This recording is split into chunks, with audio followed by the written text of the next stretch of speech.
The last time the government imposed the second lockdown, it was a real nightmare for public transport sector, with many passengers, including learners, left stranded. It was a commotion authorities in government say could have fueled the spike in COVID-19 infections ahead of the second wave of the pandemic. The government has this time taken an early precaution to prevent a repeat of this crisis by staggering the reporting days to school. This coupled with regulations of the public transport sector, which is allowed to operate at full capacity from the 50% enforced since the first lockdown.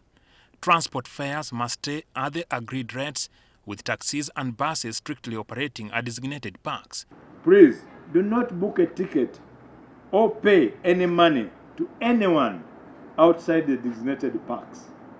Don't, because we know and we have been very well informed that there are crooks who are operating outside these bus terminals. They have what they call booking offices. Transport crews must be vaccinated, passengers and crews must wear face masks, the all taxi park to be reopened, and curfew lifted during the period. There will be no curfew hours, because you may find a parent has driven to Ntale or has driven to Edgo to Mwiri, and maybe for one reason or another, he or she has been delayed there and is coming back late and then is faced with a curfew. The curfew should have been lifted 2 weeks after the reopening of schools. However, public transporters say they agreed with the government to charge a regulated amount slightly above that charged before 2 years ago. We are going to load at 100%, but we are not going to go back to the original fare that we are charging. So we put in a small margin. I think I have details per route, but the margin ranges from 5 to 10,000. But they also had issues. For example, you all know the cost of fuel now, which is very high. You all know that the spares, even tires and all that, which goes with the transport section, have gone up. The designated rates will have the highest charge route from Kampala to Karenga district in Karamoja sub-region set, for instance, at 80,000 shillings, down from 140,000 charged at the height of the partial lockdown. The Federation of Uganda Taxi Operators agreed charges for Kampala town service and some upcountry routes is shillings 3,000 to Nsanji from 4,500.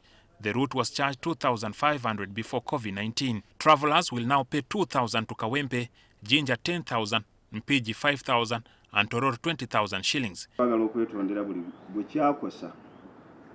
Okuba nti olugendo lwali lukyajingibwa emitwalo 3 twatuuka dukyajinga ssente ezisukka mitwalo 15.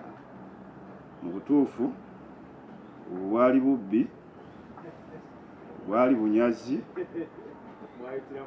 naye twagala kwetondera nsi olwabo abaakola ekyo. Countrywide, schools are required to open for learners on Monday 10th.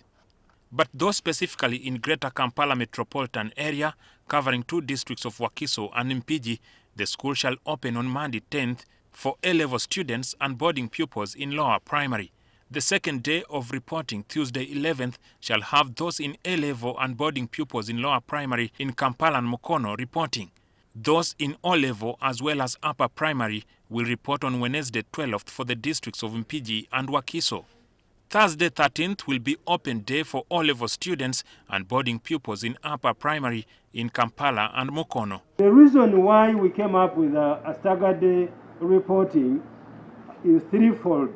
One, to manage the anticipated jam.